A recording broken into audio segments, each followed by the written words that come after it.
За, Wiki Mongolia подкастын маань цоошин дугаар Red Hat-аас явж байна. За, одоо би номингоо урьж байгаа юм чи үнэхээр одоо Red Hat гэж бардам хэлж чадна. Яагаад тэгэхээр манай технологийн салбарынхан бол номиг Red Hat-ийн номиг гэдгээр нь маш сайн мэднэ. За, номи маань өөрийгөө танихгүй байгаа манай подкастын үзэгчдэд, сонсогчдод өөрийгөө танилцуулаач.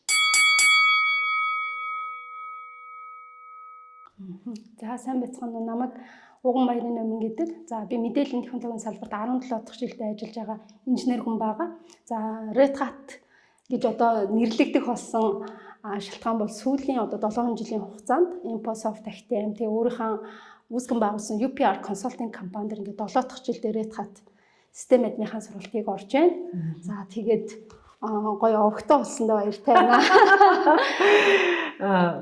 Яг манай салбарынхан бол нөгөө номигийн яг юу хийдэг, яагаад Red Hat гэдэг овогтой болох болсон. За мөн яагаад манай Монголын технологийн салбарт байгаа эмэгтэйчүүдийг түүчээлж байгаа маш олон охид бүсгүйчүүдэд жинхэнэ рол модел болж байгаа явж байгаа гэдгийг мэднэ. За би номиогоо манай салбарыг сонирхож байгаа залуучууд, за мөн манай салбарын талаар мэдгүй байгаа хүмүүстээ өөрийнхөө зүгээс бас танилцуулъя.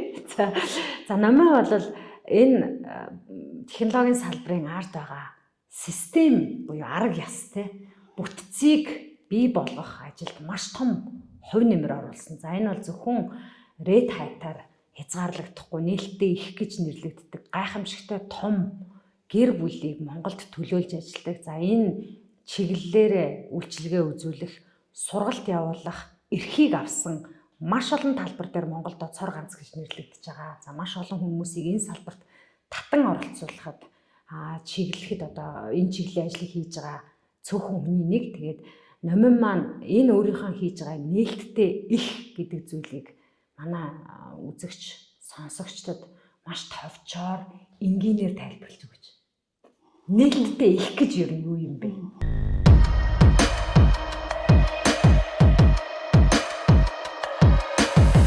За нээлттэй ихийн програм хангамж гэд хэлэхээр хүмүүс бол үн төлбөргүй програм гэж ойлгодог. Гэтэл одоо үн төлбөргүй зүйл бол нэг хулганы хавханд байгаа тийм. Тэгэхээр зарим бол нээлттэй ихийн програм хангамж бол үн төлбөртэй. Зарим нь бол төлбөргүйгээр бидэнд өдөр тутамдаа ашиглагдаад байж байгаа. Ер нь бол хүн төрөлхтний ашиглаж байгаа програм хангамжийн 90% нь open source. Жишээ нь бол хамгийн том жишээ бол бид нар Google Chrome ашиглаж байгаа. За энэ бол одоо нээлттэй ихийн програм хангамжийн одоо нэг л жишээ байгаа.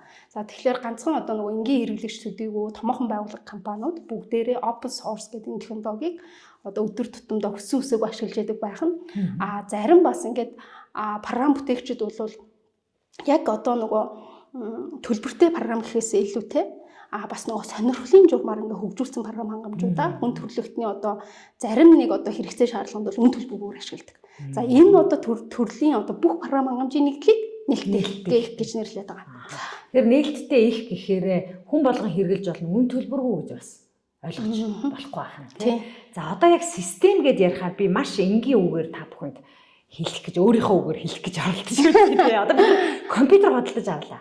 Дотор нь заавал нэг систем бэжэж тэр компьютер ажиллах хэрэгтэй болчихно. Бидний хамгийн түгээмэл хэрэглэдэг системийг Windows. Одоо компьютер болгон авахаар бүгдээрээ Windows-тэй ирдэг байна. Бид нар MacBook Apple-ыг аваагүй л бүх компьютер дотроо Windows-тэй байх. Тэгэхээр манай нөхрөө хэрэглэдэг болохоор Ubuntu буюу шал өөр юм болоод ингээд явчаад байна. Би нөхрийнхөө компьютерыг асаагаад хасаач чаддаггүй байхгүй. Яа тэгэхээр би тэр системтэй танил биш. Яаж ажилладгийг ч мэдэхгүй. Ингээл нэг юм апплод хийгээд байгаа юм шиг харагдаад байдаг юм болгоно нь ингээд цоош нэр програм сууж байгаа юм шиг. Эсвэл бид нарыг нөгөө жоохон байхад байсан нөгөө DOS гэдэг гэсэн шүү дээ. Тэр шиг ингээд пит хар юм өөдөөс нэгтчихдэг байхгүй. Тэгэхээр номой одоо би багш гэж нэрлэе тийм. Номой багшийн одоо энэ заагаад байгаа энэ юм маань саяын мэлний хэлдэг түгээмэл дотроос ер нь аль нь юм бэ? Юугаараа ялгаатай юм бэ? За бид одоо нөгөө энгийн одоо хүмүүс бол өөрийнхөө хэрэгцээнд, хувийн хэрэгцээнд десктоп компьютерууд авч ашиглаж байгаа. Лаптоп ашиглаж байгаа. Гэтэл байгууллагуудын хэрэгцээ шаардлагат болохоор яг тэгэхээр програм ажиллуулах, нэгдсэн програм ажиллуулах, нэгдсэн өгөгдлийн сан бий болгоход сервер гэдэг зүйлийг ашиглаж байгаа. За тэгэхээр мэдний одоо ингээд заагаад байгаа гол одоо сургалт маань бол яг тэр серверийг яаж удирдах вэ? Компьютерыг биш, серверийг яаж удирдах вэ гэдэг. Сервер маань болохоор ер нь бол нөгөө энгийн хэрэглэгчид маш олон төрлийн аппликейшн ашигладаг бол сервер дээр ерөөсөө л энэ command line орчин дээр тэр серверийг бүрэн удирдах болж байгаа. 100% удирдах болно. Тэгэхээр яг энэ нөгөө серверийг яаж удирдах вэ гэдэг л одоо арга ухаан, стандарт, тэгээ олон улсын мэдлэгийг одоо яаж юм гэхээр инженерүүдэд зааж байгаа. Тэгэхээр байгууллага дотор хүн болгон компьютероо барьж очсноо бид нар систем усраад байна гэж хэлж болохгүй юм байна, тийм үү? Тэгэхээр цаана нэг юм том дахиад нэг том сейф байх юм байна. Тэр сейфийг удирддаг, зохион байгуулдаг юм нь тусдаа өөрийн гэсэн системтэй байх нь үүнийг удирддаг хүмүүсийг сургадаг хүн нь намайг огш шахна гэж. За энэ бол ерөнхийдөө ингэж ойлголтоо авчлаа. Ингээ компьютер байгууллага дотор ийм том сервер байх. Гэтэл энэ сервер өөрөө бас дотор ялгаатай юу? Серверүүд бол ер нь бол одоо бүр маш олон задарч байгаа. Маш олон задарч. Одоо энэ олон задаргаа гэдрүүд ингээд тоолоод яах юм бол одоо хамгийн сүүлийн одоо 24 оны 7 сарын судалгаагаар бол бараг серверийг 1000 гаруй өөр чиглэлээр ашиглаж байна. Тийм. За Монгол улсын хувьд бол бас яг ингээд мянгуулын ашиглахгүй тийм. Бид магадгүй одоо серверийг бол ингээд 200 гаруй өөр төрлөөр ашиглаж байгаа. Жишээ нь яриа дамжуулдаг систем, Mobicom-ийн ярианы систем, төлбөр тооцоог нь боддог төлбөрийн хэрэгсэл. За хаан банкны одоо нөгөө мобайл гүйлгээний хэсэг. Энэ бүх одоо бидний ашиглаад байгаа цахим үйлчлэгээний цаана одоо нөгөө мэдээллийн технологийн дэд бүтц сервер байгаа гэсэн. Одоо нэг тэгдэж штэ. Сервер унцсан. Тэг ажиллахгүй байна гэдэг одоо бид нар тэгдэж штэ тий. За яг л одоо тэр одоо серверийн найдвартай ажиллагаа, аюулгүй байдлыг хангаж ажилладаг, дээр нь байгаа өгөгдлийн одоо хамгаалтыг хийдэг, одоо тэр гол үүрэгтэй хүмүүсийг систем администратор гэж нэрлэдэг байна. Тэгэхээр одоо нөгөө танаа хүүхэд хэрвээ IT чиглэлээр сурах гэж байгаа бол систем администратор гэх тусдаа нэг ажлын байр. Мэргэжил байгаад байх юм тийм үү? Мэргэжил юм байна тийм. Мэргэжил болчиход байгаа. Мэргэжил болчиход байгаа. Ингээд одоо зөвхөн IT гэдэг нөгөө технологи гэдээ яриад бид нар ингээд мэддэг юм шиг, мэддэггүй юм шиг байгаад байгаагийн цаан чинь бас нэг салаам учир нь өөрөө систем администратор гэдэг байна. Номоо багштай би анх танилцж байхад Монголын татварын системийн ард талд одоо ажилдаг гэдгээр нь маш сайн мэддэг байсан. За бид хоёрын нэг хооронд ярьдаг нэг онгой байдаг шүү дээ. Энэ нөгөө нягтлангууд нэг уурлаатай систем унлаа гэнгүүт энэ муу балай системийг хин хийсэн бэ гэсэн чинь номигийн зургийг шеэрлээд тэ групп дээр шеэрлээд одоо хорны энэ хүүхэн хийсэн байхгүй юу гэдэг яриа хүртэл гарч исэн гэд байсан. Тэгэхээр тийм том системийг бий болгоход ер нь хүнд ямар ур чадвар хэрэгтэй байд юм бэ? Одоо ялангуяа энэ подкастыг үзэж байгаа өсвөр насны хүүхдүүд байгаа. Манай салбарт орж ирэх гэж бодож байгаа. Тэр хүүхдүүдээс номой багш хамгийн түрүүнд ямар ур чадварыг асуухын юуг нь хөгжүүлж жинхэнэ систем админ болгож тавих юм бэ? За яг ингээд татварын систем гэх те цогцоор ингээд мэдээллийн технологийн MIS гэж ярьдаг, Management Information System гэж ярьж байгаа. Бүхэл бүтэн одоо үйл ажиллагааны удирдлагын системийг хийх. За энд бол ганцхан систем администратор хийхгүй. Энийг бол яаж гэсэн чинь маш олон төрлийн мэргэжлийн мэдээллийн технологийн болон технологийн бус хүмүүс оролцож бий болдог. За тэрэн дотор мэдээллийн технологийн талаас болохоор төслийн менежер, бизнесийн шинжээч, хөгжүүлэгч, архитектор, сүлжээний инженер, аюулгүй байдлын мэргэжилтэн. За тэгээд нөгөө өгдөл, датабазын администратор. За тэгээд тэрэн дотор байж байгаа гэхээр яг нөгөө серверүүдийн удирдлагыг хариуцдаг багийн нэг тоглогч нь систем администратор бий байгаа гэсэн. За систем администраторын гол үүрэг юу вэ гэхээр хэрвээ татварын систем 200 хэрэглэгчид зориулсан систем байх юм бол энэ систем админ хэрэггүй. Хөнгөн бага байна. Жижигхэн байх юм бол ачаалдах шаардлагагүй байвал аюулгүй байдлаа хангах хэрэгцээ байхгүй тийм түн дотоод ашигладаг байх юм бол систем админ хэрэггүй. Харин одоо энэ тухайн системийг бол саяас дээш одоо хэрэглэгч ашиглаад байгаа. За ашиглаж байгаа хэрэглэгчт нь болохоор ажил олгогч буюу Монголын эдийн засгийн хамгийн идэвхтэй хэрэглэгч ашиглаж байгаа тохиолдолд тэр одоо нөгөө 1 секунд минут унахад л одоо тий Монгол улсад бол эдийн засгийн хувьд бол асар их доголдол авчирч хор хөнөөлтэй. Тийм учраас энэ системийн найдвартай ажиллагааг хангахын тулд заавал нөгөө мэрэгжлийн систем администратор хариуцах шаардлагатай.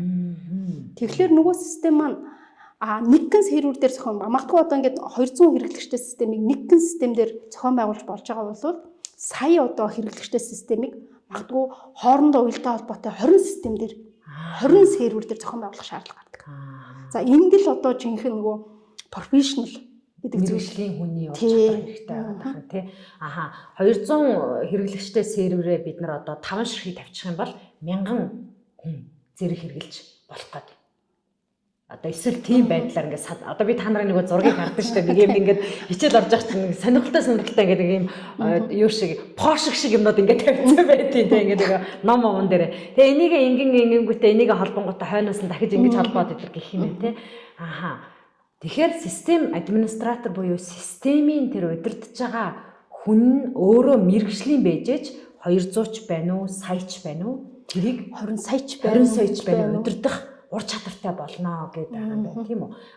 Номын ах шиг нөгөө Монголд анх удаага Red Hat буюу одоо энэ нээлттэй их чинь өөрөө сайн нэг аюул олон төрөл гэж хэлсэн шүү дээ. Тэрний нэг одоо хамгийн түгээмэл хэрэглэгдэж байгаа Red Hat-ыг заадаг багш гэдгээр бид нар маш сайн мэддэг. Red Hat-ыг намайг Microsoft-тэй жахад IBM худалдаж авсан тий. Тэгсэн. Би бас Red Hat-ийн Beijing дэх офисоор хэд удаа зочилж ийсэн. За Red Hat гэдэг хичээллийг Монголд орох ёстой. Яагаад тэгэхээр хүн болгон Бээжинд очиод, хүн болгон Хонконгд очиод, энтгэгт очиод сурах боломж байхгүй. Тэр нь өөрөө их өртөг өндөртэй тийм байдаг. За тийм болохоор Red Hat-ыг заахын тулд бид нар мэргэжлийн багштай байх ёстой гэдэг. Анхны багшаар нь бид номой багшийг одоо сонгоод номой багшийн маань ур чадвар яг тухайн үедээ нөгөө заахаас гадна практик дээр маш өндөр туршлагатай гэдгээр нь бид нар санал болгож номой багшаа багшлуулж яасан. За хоёрдугаарт энэ хүмүүс чинь зөвхөн сурчаад болох юм биш. Шалгалт өгөх ёстой. Буюу энэ систем дээр чи аль биесээр ажиллаж чадна гэдгийг харуулсан сертификаттай байж иж энэ систем чинь ажиллах ёстой болчиход байдаг. Тэгэхээр энэ одоо маш том ажил. Хоёрдугаарт би энэ ажлыг баг буйны ажил гэж нэрлэх гээд байгаа байхгүй. Яагаад тэгэхээр номой багш өөрөө хин нэг хүний систем дээр өөрөө ажиллаад тэрийг хийгээ явж ивэл одоо амар үсттэй тийм нэг тийш хараад үндсэн ажлаа хийгээ явмаар байтал Монголд энэ системийг ажилуулдаг хүн бүр олон төржээж энэ систем чинь Монголд эрүүл ингээд ажиллах гээд байгаа юм байна. Хоёрдугаарт маш олон залуусын ирээдүйд том гэдлийг асааж байгаа юм байна гэж харсан. Тэгээд номой багш маань саяхан бас өөрийнхөө сургалтын төвийг одоо ингээд нээгээд би 2 өнөөдрийн сургалтын төв дотор нь байна. Хэдийгээр цөөхөн хүнд сургаж байгаа боловч энэ том ажлыг ингээд ажиллуулаа явж байгаад би үнэхээр баярлж байна. Тэгээд өөрийнхөө сургалтын төвийн одоо гол үндсэн зорилгыг миний одоо саяхан хэлсэн зорилго дээр нэмээд тайлбарлах өнцөг байвал манайхан тайлбарлаж өгч. За манай улс бол нэг 3.5 сая хүнтэй. За энэ одоо бүх хүнд хүрч ажиллах шаардлагатай бас нэлээдгүй болон том системүүд байдаг. За эдгээр системүүдийг 5 жилээр 8 жилээр нь үйл ажиллагааг нь хараад, том зургаар нь хараад, оновчтой төлөвлөдөг систем архитект гэдэг хүн одоо дэлхий дээр байдаг байх нь. За Монгол улсад бол нэг хүн амынхаа тоонд харьцуулаад үзэхдээ бид нарт 4 архитект хэрэгтэй. 4 хүн. Сонирхолтой. Тийм, өдөр болгон одоо байгууллагад архитект хэрэггүй. Гэхдээ яаж юм гэхлээрээ магадгүй 5 жилд нэг удаа 1 сарын хугацаанд архитект хэрэгтэй. Тэр хэрэгцээг л энэ 4 хүн хангачна тийм.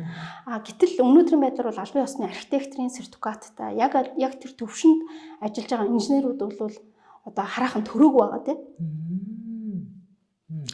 Тийм учраас одоо манай зарим одоо системүүдийг ингээд томоохон системүүдийг ингээд харахаар ингээд бид нар яаж юм гэхээр хэдийн ингээд нөгөө системийн асуудлыг шийдэж байгаа боловч бараг л нөгөө нэг шинж тэмдэгтэй ингээд дайдаад идэг. Яг нөгөө өвчнөө очиж одоо онцлох тий нөгөө системээ 5 жилээр нь 10 жилээр нь харах тал дээр бол аюу дутагдaltaй байгаа. Тэгэхээр миний гол зорилго яагаад ингээд Red Hat Academy-г албан ёсоор оруулж ирээд олон нарийн мэргэжлийн сургалтуудыг оруулж ирээд байгаа гол зорилго нь Монгол улсад хэрэгцээтэй байгаа энэ 4 архитекторыг төрүүлэхэд өөр ингэсэн хувь нэмрийг оруулах. Буцаагаад одоо бид нар нэг ширхэгч гэсэн одоо хүлээн зөвшөөрөлтөд архитектортэй байжээж томоохон одоо дэд бүтцийн хөрөнгө оруулалтууд зөв. Тэгээ хүн болгон одоо тэр дэд бүтцийн үр өгөөж хүртэнэ. Тэгжээж одоо Монгол улсаас нөгөө юникорн төрнө. Тэгжээж олон улсад нөгөө өрсөлдөх чадвартай том корпорац компаниуд бий болно. За тийм учраас л одоо яг энэ одоо юу лээ тэр одоо архитекторын ноу хавыг бол туршлагаас гадна заавал нөгөө академик нарийн мэргэжлийн ур чадварууд технологийн одоо энэ өөрчлөлт хөгжлийг дагсан хөтөлбөрүүд хэрэгтэй. Тэгээд би бол одоо нөгөө архитекторын хөтөлбөрийн за нэг 50%-ийг л Монголд оруулж ирээд байна. Биднэрт бол хийх юм асар их байгаад байна. Тэгэхээр ядаж энэ суурийг бий болгох хэрэгтэй, хэн нэг нь хийх хэрэгтэй. Тийм учраас одоо ингээд өөрийнхөө академиг буюу олгоод тэг инженерүүдээ бэлтэж байна. Магадгүй одоо 5 жилийн дараа ингээд 4 архитекттэй болчихсон тий. Магадгүй 10 жилийн дараа 5 архитекттэй болсон байхын төлөө л одоо ингээд үйл ажиллагаагаа явуулдаг. Тэгэхээр одоо надад нэг юм асуулт байна л да. Бид нар ч одоо ингээд Microsoft Academy дээр ч тийг одоо энд ч тэр за бас сургалтын төвүүд ч байна. За ихтэй сургуулиуд байна, институтсүүд байна, Microsoft их сургууль байна, шинжлэх ухааны технологийн их сургууль, Монгол Улсын их сургууль гэдэг яг энэ чиглэл рүү ингэж харж байгаа сургуулиудад маань одоо хангалттай бидэрт бол хүний нөөцийг гаргаж чадахгүй байгаагаа бид нар өөрсдөө мэдж байгаа. Зах зээл маань өөрөө тэлээд ингээд том байгаагийн хэрээр энэ чиглэлээр сурах залуучууд одоо биднэрт хэрэгтэй байна, хүний нөөц хэрэгтэй. Гэтэл яг үнэхээр томоохон компаниуд маань энэ асуудлаа ер нь яаж шийдэд юм бол гаднаас хүний нөөцийн тусламж авдаг юм уу? Эсвэл архитект энэ зургаа гадны аутсорс байгууллагуудтай нийлж зурд юм уу? Ер нь яад юм бол доо манай үзэгч ч гэсэн талаар сайн мэдэхгүй байна. Мэдээж одоо нөгөө томоохон байгууллагууд бол архитектурын сервисээ гаднаас авч байгаа, консалтинг сервисээр авч байгаа. За зарим одоо бүр архитектийн үйлчлэгээ шаардлагатай гэдэг шаардлагатай байгууллагуудын хувьд зарим бүр ингээд мэдэхгүй явж байгаа. Архитект хэрэгтэй гэдгээ мэдэхгүй тий. За магадгүй одоо ингээд энэ нь болохоор ямар за зарим тохиолдолд юм нэг ингээд буруу төлөвлөлттэй хотхнуудыг ингээд хүмүүс хараад мэдээд идэв шүү тий. Зам нь буруу бай. Тий. Хүүхдийн цэцэрлэг байхгүй, ногоон юм байхгүй тий. Яг л одоо тэр бидний нүдэнд ингээд харагдаад байгаа тий энгийн хүн ингээд харж болохоос асуудлууд тухайн системүүд дээр ингээд харагддаг байхгүй. Тэр нь болохоор инженерийн алдаа болж харагддаг. Өнөөдөр ажиллаа хийж байгаа инженерийн алдаа. Гэтэл тэр нь буруу бодоод л алдаа гараад ирнэ гэж ойлгоод байгаа боловч нөгөө архитектор нь буруу юм чинь угаасаа одоо нөгөө инженерүүд дээр тийм архитекторын буруу үйлдэлүүд ингээд шинж тэмдгээр илэрнэ. Тий. Тэрийг одоо бид нар нөгөө 1000 засаад ч засах гэж ингэж арга хийсэн ч гэсэн хэтэрхийх цаг хугацаа хүмж зарцуулж байгаа. Яг одоо манай Улаанбаатар хот шиг байх нь шүү дээ. Одоо Улаанбаатар хот маань 1000 төвжирлээ шийдэх гээд автобус ч оруулж үзэж जैन, дээгүүр нь ч явуулж үзье, доогуур нь ч явуулж үзье, метроч барьж үзье гээд ингээд байгаа юм боловч яг анханасаа төлөвлөхдөө архитекторын ур ухаан ороогүй учраас төвжирэл дундаа бүгдээрээ одоо бухимдаад байна.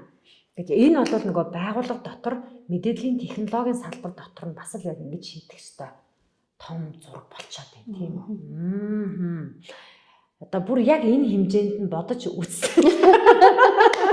Дахиад ингэтэл болохгүй маань гэхдээ нэгэнт одоо би болцсон байгаа системийг энэ мэргэжлийн архитект ороод засч болох уу?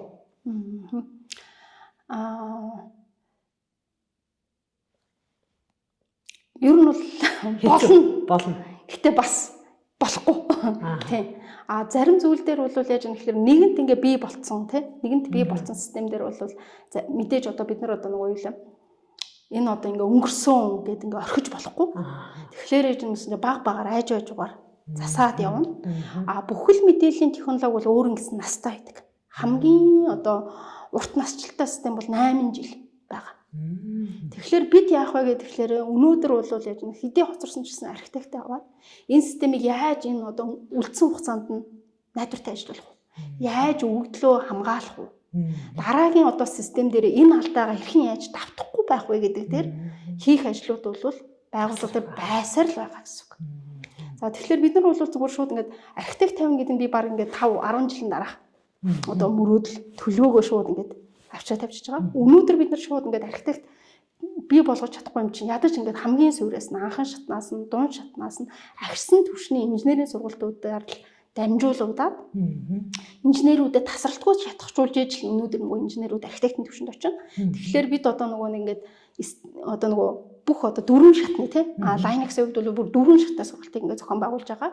За хэрвээ инженер ингээд ажлын туршлагатай байгаад тухайн дөрвөн шатны сургалтын одоо ядаж ингээд топ 3 түвшний сургалтыг ингээд эзэмшсэн байвал 200 хүртэлх серверийг удирдахад нөгөө системтэй тий хэрвээ тухайн хүнд ажлын туршлага байх юм бол илүү одоо нөгөө нэг найдвартай илүү одоо бүтэмжтэй тийм одоо системүүдийг зохион байгуулах энэ одоо мэдлэг ноу хавыг оруулж ирээд байгаа гэсэн.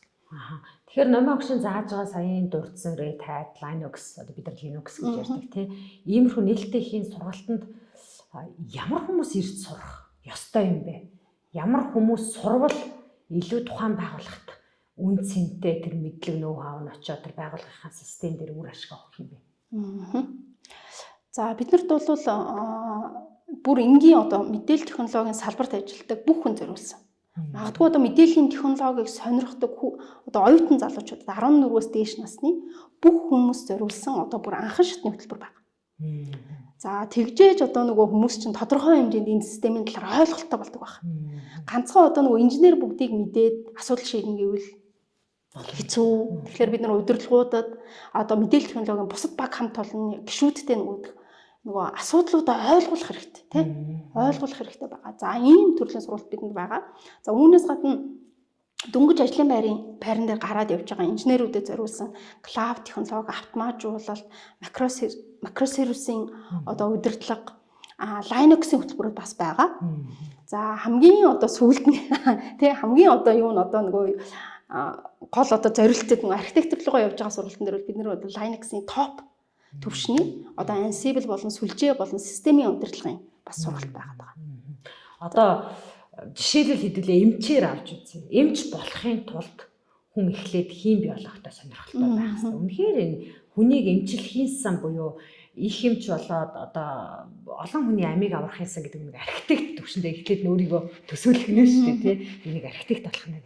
За эмч болохын тулд хим биологтой дур сонирхолтой байж анхан шатныхаа хим биологийнхаа эсэлтийн ерөнхий шалгалтаараа ингээд ороод явах нь тийм тэр хүүхэд за тэгж жаад ангаахт ч юм уу аль нэг эрүүл мэндийн чиглэлийн боловсрол олгох сургуульд орох мэрэгжил эзэмших. За гэтэл эмнэлэг гээд байгуулга чи ингээд аваад үзэхээр дотор нь совилогч байна, оншилдог хүн байна, эм бичдэг хүн байна, хагалгааг нь одоо чиглүүлдэг хүн байхад очоод огтлоод хаглаад эмчлээд тавьчдаг хүн байх жишээтэй. Үүнтэй яг адилхан манай мэдээллийн технологийн салбар өөрөө маш олон эмнэлэг дотор байдаг шиг салаа байгаа.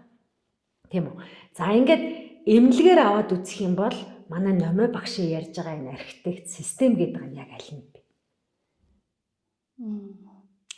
За бид бол яг нөгөө системийн аюулгүй байдал, найдвартай ажиллагаа хэрвээ унсан байх юм бол одоо засварладаг тийм тэгээ магадгүй өгдөл алдагдсан байх юм бол сэргээдэг. Энэ үйл ажиллагааг ингээд хийдгээ гэж үзэх юм бол би бол одоо нөгөө зүрх судасны эмч амин чухал хүмүүс нь байгаа юм. Одоо ялангуяа технологийн салбар бүх бизнест ингээд маш одоо хүчтэй ашиглагдаж байгаа тийм маш одоо нөгөө бүх салбарын одоо гол л одоо систем болсон тийм зарим байгууллагуудын хувьд бол хэдий одоо ингээд хүнсний салбар гэж байгаа боловч нийт борлуулалтынх нь 90% нь яг л нэг онлайнаар явагддаг. Энэ болсон цаг үед бол хэрвээ танаа бизнес тухайн одоо мэдээллийн системээс хэр хамааралтай байна. Тэгэхээр одоо зарим бизнесийн хувьд бол бас зүрх гэж хэлж болохгүй бах тийм гарна хөлн гэж хэлж болно. Гэтэл бол зарим бизнесийн дийлэх бизнесүүд ялангуяа одоо финтек бизнес тийм харилцаа холбооны бизнес. За саяны тэр онлайн худалдааныхан тийм энэ одоо яг энэ салбарын хувьд бол бид бол зүрх нэмж. Заримдаа бол одоо бас ингээд зүрхний одоо массаж хийгээд тийм тэгээд одоо тухайн хүнийг амьдрах хэсэг бүр юм шийдвэр гаргахад хүртэл ингээд нөлөөлдөг. Тэгж ажилтдаг одоо мэргэжил байгаа. Маш чухал юм байна гэдгийг хэдүүлээ сая номогшийнхаа ярианаас ойлгож авлаа. За бас нэг Women in Tech-ийн өглөөний уулзалтан дээр ярьж байхад бид нар нөгөө системүүдийн талаар ярьж байсан шүү дээ. Нөгөө тоглоом шоглоом болгоод номогш маань bench зардыг, G class зардаг, Bruce гоч зардаг гэж ярьж байсан тийм. Энэ талаараа манай үзэгч сонсогчдод ярьж байгаа. Ер нь систем гэдэг чинь одоо тэр өндөр үнэтэй системийг худалдаж авч чадах байгууллага ч байна, чадахгүй байгууллага ч байна. Тэгэхээр ер нь алинд нь хинэн хэрэгтэй юм бэ? За Linux сервер бол яг ингээд серверүүд дээр Linux гэх үйлдвэрлэлийн систем бол баг 95% нь ашиглагдаад явж байгаа. За эдгээр 95% системийнх нь 47% буюу баг ингээд талтна. Ubuntu гэдэг үйлдвэрлэлийн систем ашигладаг. За Ubuntu үйлдвэрлэлийн системийн хувьд бол үндсэн одоо үүсгэн байгуулагчийн хувьд бол стартап компани, NGO, засгийн газрын байгууллагууд, банк санхүүгийн байгууллагууд, томоохон корпорациуд хинч худалдаж авч болох үз. Хямд өртөгтэй нээлттэй их програм хангамж. Плюс 30. Тий. Тэгэхээр Ubuntu маань бол яг хөө гэхээр нөгөө хамгийн түгээмэл систем гэдгээр бол нөгөө плюс 30. Монголчуудын хамгийн түгээмэл ашиглагддаг машин болох плюс 30. Тэгээ бидний хэрэгцээг хангадаг. Тийм байх тий. Одоо дундаж орлоготой Монгол иргэний хэрэгцээг хангахуйц тийм одоо үйлдвэрлэлийн систем гэж хямд төсөр тэгээд бензин бага иддэг, хаашаалал хаашаа явцдаг болол Ubuntu. За гэтэл одоо систем заримдаа бас биднэрт ч бас гоё үнэтэй машин тий хэрэгтэй байдаг. За тэр нь бол одоо магадгүй одоо нөгөө хүчин чадал, аюулгүй байдал, өөр шаардлага гарч ирдэг. Олж байгаа орлоготой маань бас холбоотой. За магадгүй одоо салбарын онцлогтой холбоотой. Яг үнэ. Хэрэглэхгүй болохгүй. Тийм, хэрэглэхгүй бол болохгүй. За энэ төрлийн систем бол яахаар одоо Red Hat систем байгаа. За нийт одоо нөгөө төлбөр төлөөд ашигладаг сервер үйлдвэрлэлийн систем дотроо 75%-ийг нь Red Hat дангаар эзэлдэг. Яагаад гэхээр тухайн систем хүний эрүүл мэнд, байгаль орчин шууд нөлөө үзүүлдэг систем байх юм бол ерөөсөө ямар ч асуулт байхгүй Red Hat-ыг ашигладаг. Яагаад тэгэхээр тухайн системийн хувьд бол найдвартай, аюулгүй байдлыг хангадаг. Буцаага спорт багийн хувьд бол дэлхийн хаанч байхгүй хамгийн одоо хүчирхэг хурдан одоо дэмжлэгийн баг тусламжтай дэмжлэг тусламж үйлчлэгийн багтаа байдаг. За эдгээр байгууллагууд маань одоо дэлхий дээр байж байгаа бүх цөмийн реакторын удирдлагын системийн аюулгүй байдал найдвартай ажиллагааг хангаж ажиллаж байгаа. Одоо цөмийн реактор дээр хэрвээ доголдол гарвал яах вэ? Тэгээ биднэрт бол ингээд сервер дээр ингээд асуудлууд байнга гарч байгаа. Гэтэл тэр реакторын систем дээр доголдол гарвал энэ бол одоо ингээд хийгээд хүн төрөлхтний асуудал яригдах нь шүү дээ тий. Тэгэхээр яг энэ системүүд дээр бол маш найдвартай систем хэрэгтэй байдаг. За энд бол хамгийн өндөр одоо аюулгүй байдлын хамгийн өндөр шалгуур тавигддаг. Энэ одоо систем бол Red Hat байгаа. Тэгэхээр бол бид бол одоо Red Hat-ыг бол open source-ийн хувьд бол G class тий. Одоо хамгийн тансаг хэрэглээ, хамгийн найдвартай ажиллагаа буцаагаад нөгөө G class унахын тулд тодорхой хэмжээний санхүүгийн хувьд чадамжтай байх ёстой. Тодорхой хэмжээний нөгөө шалгууртай байх ёстой. Тэг хэрэглэгчид өөрт нь шалгуур тавигддаг. Тэгэхээр ийм төрлийн хоёр одоо системийн одоо үндсэн борлуулагч компани болоод одоо бид нар бас дөнгөж одоо бизнесийнхаа үйл ажиллагааг явуулаад явж байгаа. VMware-ийн хувьд яа. VMware-ийг бас хүмүүс үнэтэй гэдэг сургалтын ч гэсэн бид нар яг үүндээ Microsoft Academy дээр ч гэсэн ер нь бол тэр VMware-ийн өнцгөөс бид нар тавьж байгаа шаардлага өндөр. Хоёрдугаарт одоо авахаар сургалтууд нь ч үнэтэй байдаг, багш нар ч үнэтэй байдаг. VMware нь одоо аль биш юм бэ? За VMware бол ер нь бол яг нөгөө virtual буюу серверийн одоо нөгөө нэг хүчин чадлыг олон жижиг хэсэг хуваагаад хэрэглэгч илүү үр бүтээмжтэй ашиглах яг энэ virtual технологийн хувьд бол VMware яалтчгүй хамгийн үнэтэй технологи. Гэхдээ одоо VMware-ийн одоо нөгөө лицензийн policy дээр бол нэг томоохон хэмжээний өөрчлөлт гарсан. За энэ өөрчлөлт маань бол 2022 оны 5 сард ер нь бол нөгөө жил болгон subscription төлөё гэдэг ийм шийдвэр гарсан байгаа. Тэгэхээр нэг дундаж одоо Монгол ашиглагч дундаж серверийн хувьд жил болгон бараг $20,000 төлнө. Энэ нь бол зөвхөн одоо тэр одоо virtual технологи төлж байгаа төлбөр байна. За дундаж Монгол компани яг энэ сервер болгон дээр $20,000 төлж чадах уу гэвэл бас эргэлзээтэй. Тийм учраас одоо нөгөө Red Hat, Ubuntu одоо бусад одоо open source-ийн шийдлүүд бол одоо VMware-ийн үнийг бууруулах юм зөндөө олон шийдлүүдийг санал болгож байгаа. За тэгээд дахиад одоо нөгөө хэрэглэгчтэй монголчуудаа хэлье. Тэгээ open source бол үнгүй биш. Тий, Oracle байна. Тийм, тодорхой хэмжээний төлбөртэй систем байгаа. Энэ бол лицензийн төлбөрийг тодорхой хэмжээнд бууруулдаг болохоос биш нөгөө 0 болгодог. Тэгээд маш олон одоо Монгол компаниудын хувьд бол за бид VMware-ийн лицензийн төлбөрийг төлж чадахгүй. Тийм учраас open source руу шилжиж байна. А шилжихтэй болохоор яаж юм манайх маш огцом шилжилт хийгээд үн төлбөргүй програм хангамж дээр тавьж байгаа. За ингээд одоо төсөл фейлдж байгаа асуудлууд айгүй их байна. Нэгэн инженерээс хамааралтай болж байгаа төслүүд айгүй их байна. Тэгэхээр бол байгууллага хэрвээ тухайн одоо системийг найдвартай ажиллагааг хангая, аюулгүй байдлыг хангая, буцаад стандарт систем ашиглая. Асуудал үүсгэхэд хэн нэгнээс туслам шимжлэг авах одоо тийм боломжтой бай гэж үзвэл одоо тий тодорхой хэмжээний төлбөр төлнө гэсэн үг. Зөв. Одоо ингээд цахилгаан машин уннаа, цахилгаан машин чинь үнэгүй штэ гэж ярьж болохгүйтэй л адилхан юм байна л да тий.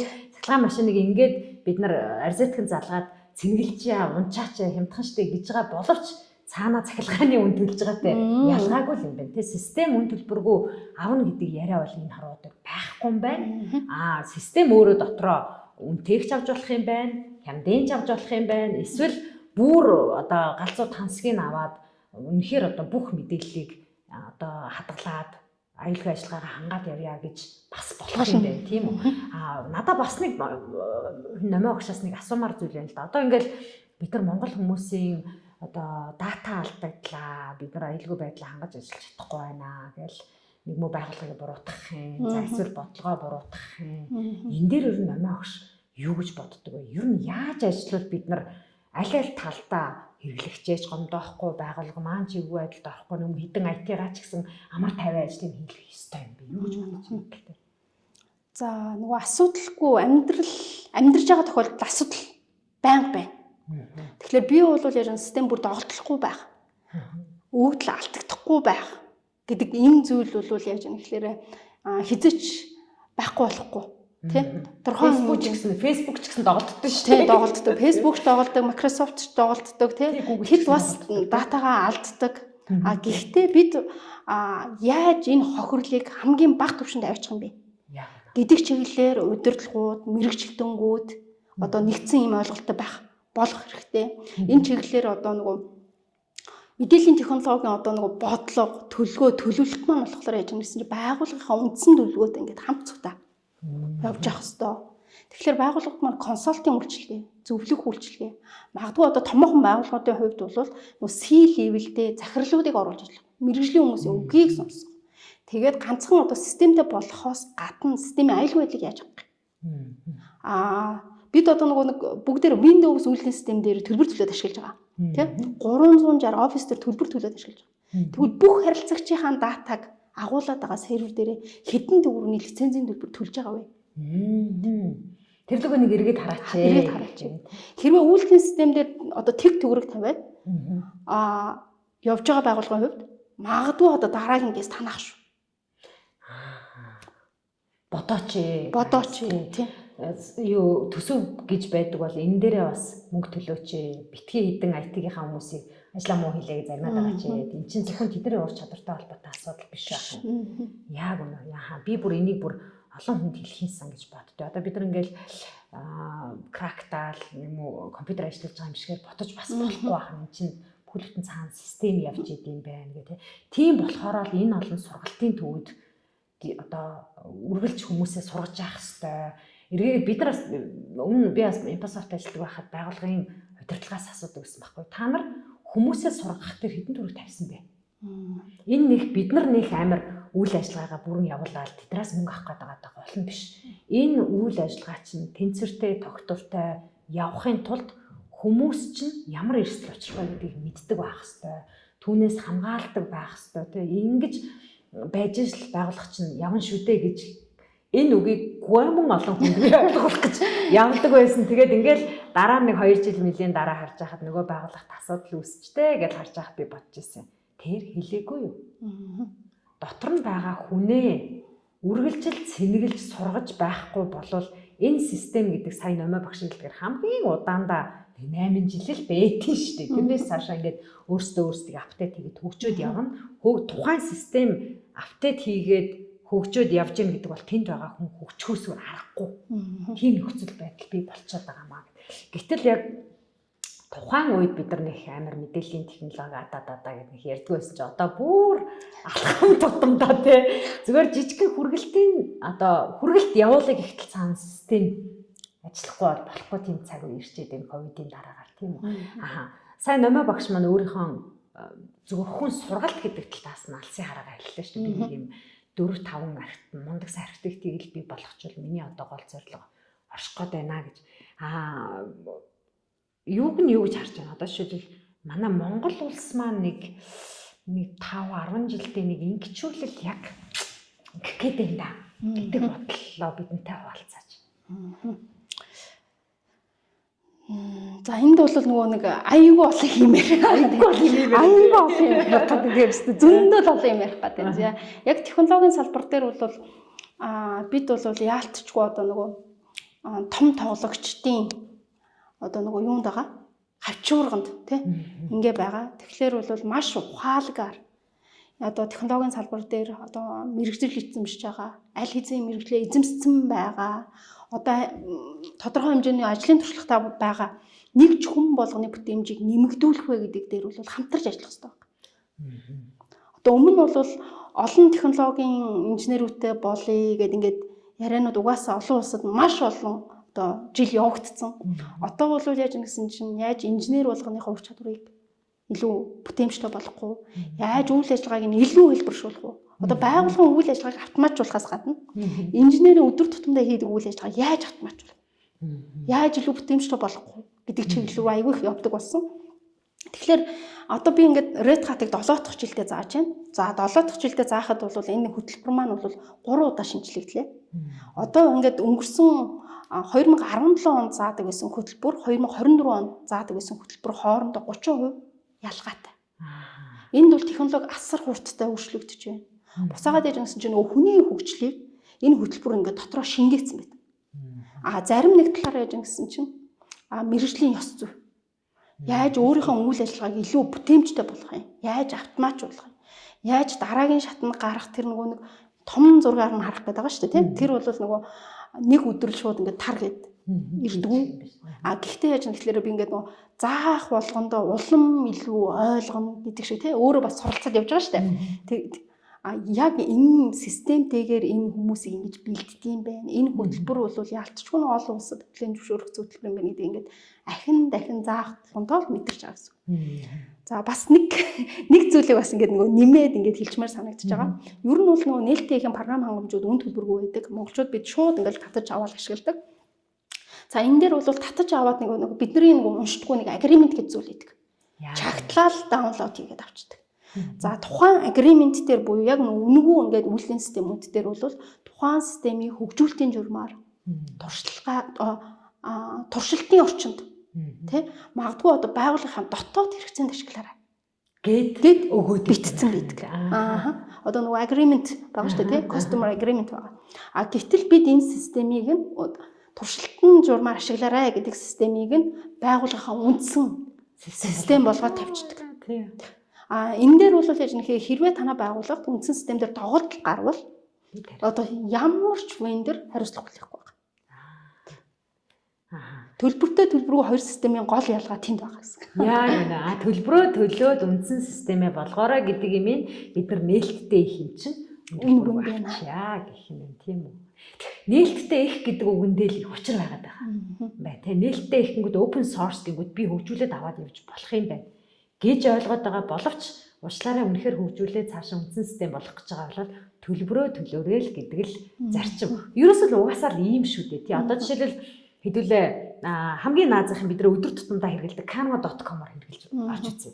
Canva.com руу оронгууд чинь темплейтүүд нэг хэрэглэж болох юмнууд маань үнэтэй үнэгүй хоёр янз л тийм үү. Slides Go презентац бэлддэг хамгийн одоо олон хүмүүсийн хэрэглэдэг вебсайт дотор free room премиум гэх юм байгаад байна тий. Энэ л байхгүй да. Энтэй адилхан томоохон систем хүртэл дотроо үнэтэй үнэгүй хоёр хувилбар байгаад байдаг байх нэ.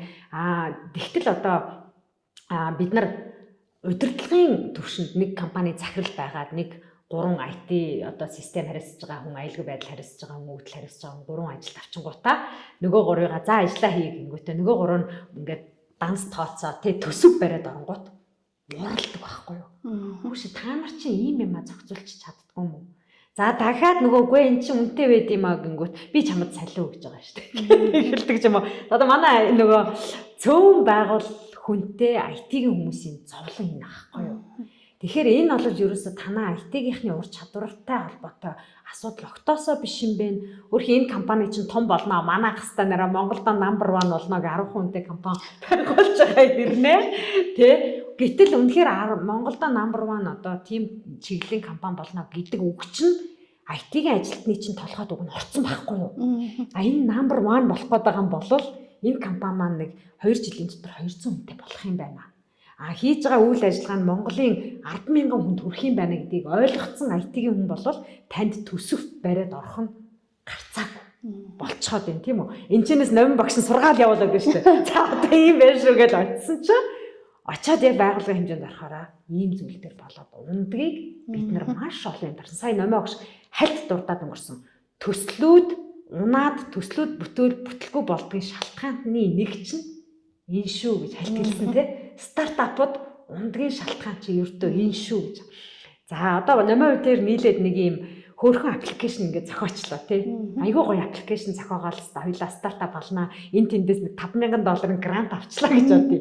Гэтэл нөгөө $5,000 маань номын үе дээр нэг 2 сарын цалин нөгөө хүмүүсээ энэ офис түрээслэний цалин болоод гардаг боловч үндсэндээ тэр цаана системийн мөнгө ерөөсөө огт ороогүй байдаг байна.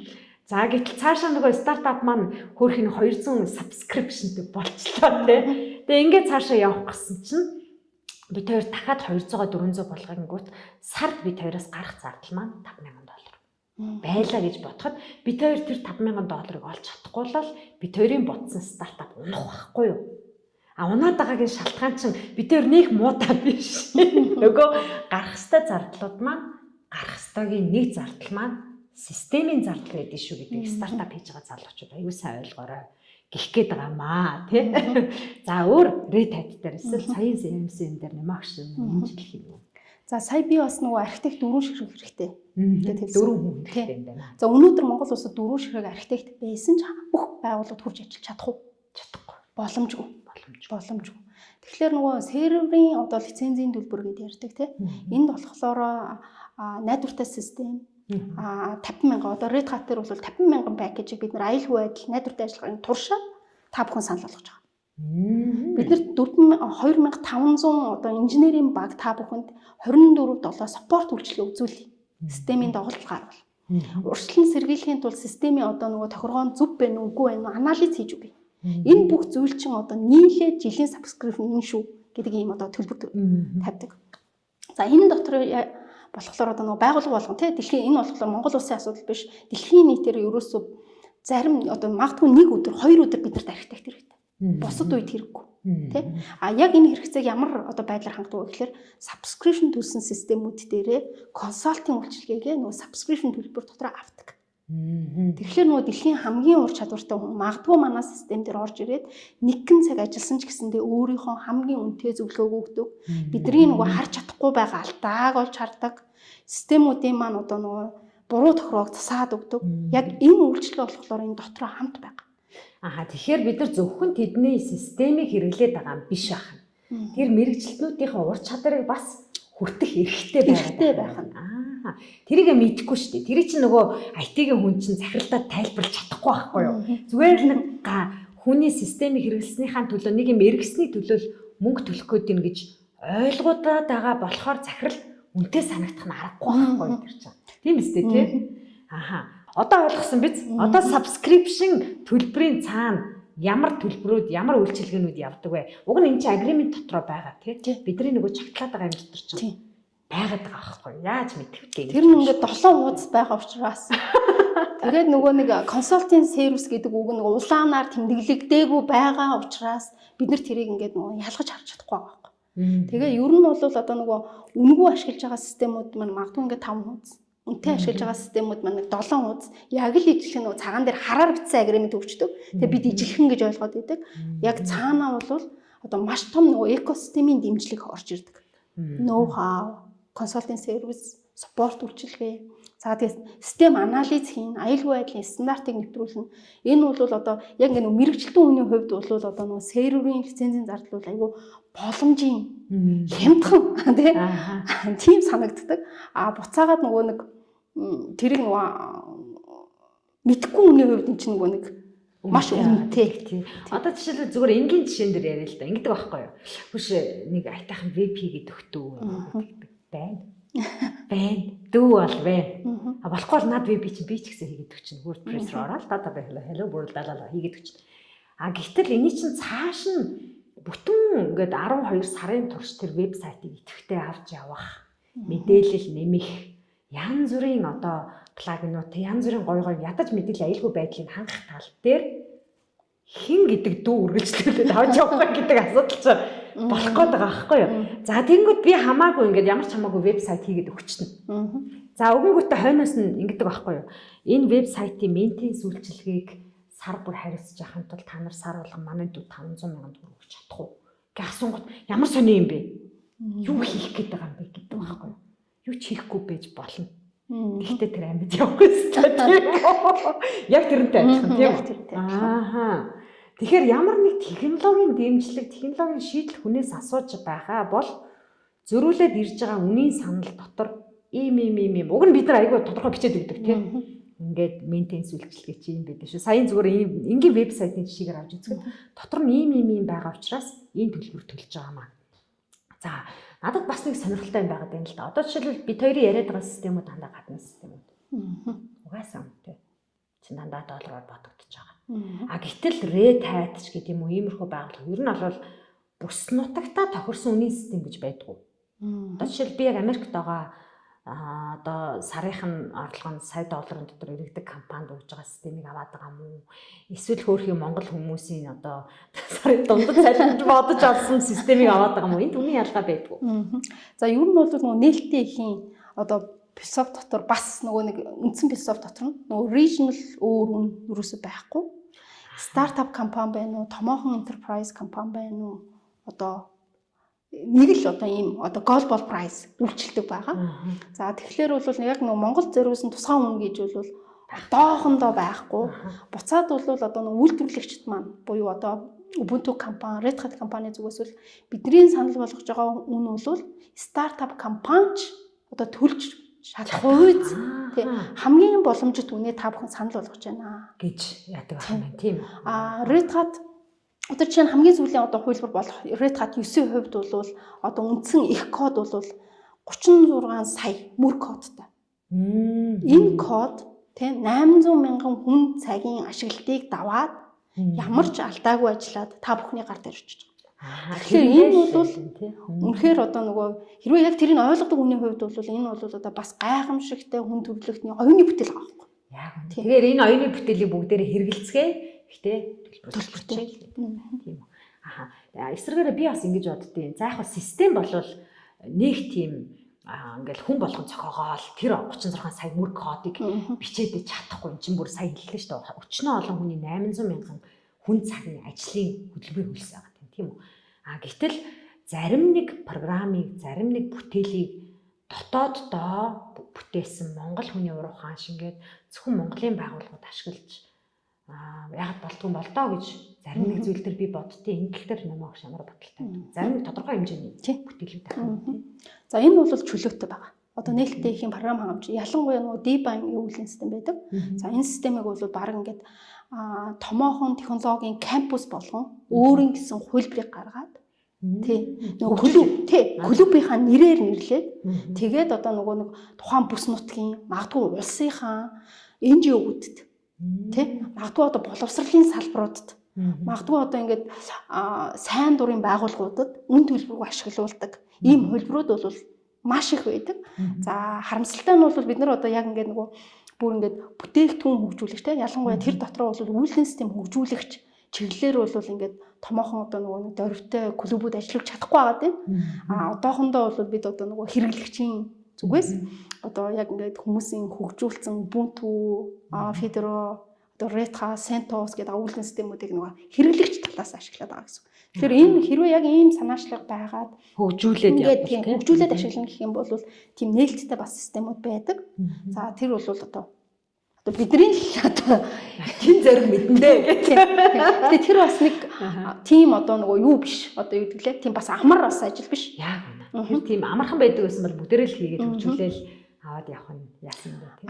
Сая би бас нөгөө нэг ковидын дараа хятад улс орсон. За тэгээ хятад улсын яг л ингээд нөгөө үйлдвэрийн автоматжуулалтыг хийсэн одоо томоохон 3 компанид очиж уулзсан. За тэгээд 2 улсын одоо нөгөө эдийн засгийн дайн гэдэг зүйл болоод за Америкийн нэгдсэн улсын технологийн компани бүтээгдэхүүнүүдийг хятадын зах зээлээс ингээд шахах, гаргах ийм том одоо засгийн газрын бодлого ингээд хэрэгжсэн байна. За тэгээ хэрэгжих явцдаа бол 3 бүтээгдэхүүнийг гаргаж чадаагүй. Ерөөсөө энэ бүтээгдэхүүний орлого бүтээгдэхүүнүүдийг хятадын одоо технологийн одоо мэрэгчлэлтүүнгүүд бүтээхэд хараахан болоог байна гэж үзэж байгаа. Тэр нь ямар гоо? Тэр нь Microsoft. Microsoft систем тийм.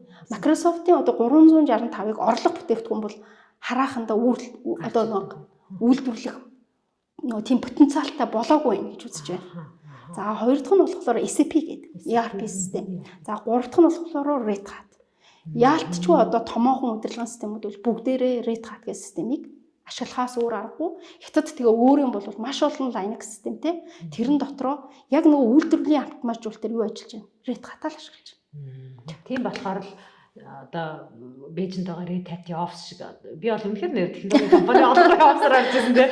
Red Hat-ийн офис бол үнэхээр таалагдсан. Тэгээд ингээд Red Hat чинь бүр ингээд region болгондоо том офисуудтай надтай тэр өвөр Монголд байгаа режны хүүхэн ирж танилцчихсан. Жил болгон Red Hat-ийн инженерүүдийн конференс хятадд болж байна. Зөвхөн хятадын бүснүүд яг монголчууд өөртгөл та тийм дээрээ тийм. Зөвхөн сургалт явуулж байгаа байгууллагуудыг үрж авчирч одоо апдейт хийж энтгэгээс багш нар авчирч ингэж бүтэн 3 өдрийн workshop-ыг хятадынхаа хамгийн үзэсгэлэнтэй газруудад ингэж зохион байгуулж байна тийм. Онгоцын чин зардлыг даяа үрээд ирээл гэж гуугаад байдаг тийм байгаад байна. Одоо үнэхээр хүчрхэг болоод л тэгж явж байгаа болоо гэж харж байгаа гайхамшигтай. Тэгээд технологийн ертөнцийн талаар ингээд ярихаар үнэхээр гоё байдаг. Тэгээд сая миний хэлсэн нөгөө энэ өөрөө ийм том сагалгар том мод шүү тий. Энэ сагалгар том модны нэг том өчр өөрөө үйлдлийн систем шүү. Тэгээд Монголд одоо үйлдлийн системийг яг ингэж нутагшуул сургаж одоо явж байгаа цөөн хідэн өста гарын 5 хуруунд батхуйц хідэн залуучууд л байгаа. Тэрний нэг ингээд номой багш маань өнөөдөр бидэнтэй одоо манай Вики Монголиа подкастын үзэг сонсогчтой өөрийнхөө ажлын талаар өөрийнхөө мэдлэгийн цухасгаан зүйлээс нь ярьсанд баярлалаа. Тэгээд үнэхээр яг систем администратор ялангуяа нээлттэй ихээр сонирхож байвал манай номой багштай заавал холбогдорой. Номой багш бол ёстой оюуны том муурхай хүнд мэддэг чаддаг юм харамгүй сайн зааж өгдөг. Цөөхөн за дээр нь цор ганц миний мэдх эмхтэй багш шүү. Тэгээ та бүхэн маань номой багштай маань холбогдъё гэвэл манай подкастын дор би номой багшийн өөрийнхөө сургалтын төвийн мэдээллийг тавина. Та бүхэн маань ирээ сонирхоод үзээрэй. За мөн яг энэ системээ сайжруулахын сан гэж бодож байгаа байгууллагууд байх юм бол номой багштай нин уггүй илэн далангүй ирээд зөвлөгөө аваад хамтарч ажиллаарай. Номой багш бол зөндөө олон систем дээр өөрөө орж ажилласан. За номой багшийн бий болгосон системээр гайхамшигтай амжилттай явж байгаа байгууллагууд Монголд олон байгаа. Мөн гадны дотны байгууллагууд энэ хийж чинь бас зүгээр ойлгодгүй юм. Би одоо бити Монголоос явчаасаа л гэж боддог хүний нэг бол нэр номой багш байлаа. Баярлалаа номой багш. За баярлалаа. Үрж оролцуулсан баярлалаа. Бүгдээрэнд нь амжилт хүсье. Баярлалаа. Надад гой зөгч байгаа шүү дээ. Би ч бас Red Hat-тай албатай надад бодохгүй байгаа. За баярлалаа бүгд. Дараагийнхаа дугаараар эргэн уулзцгаая.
боломжтой.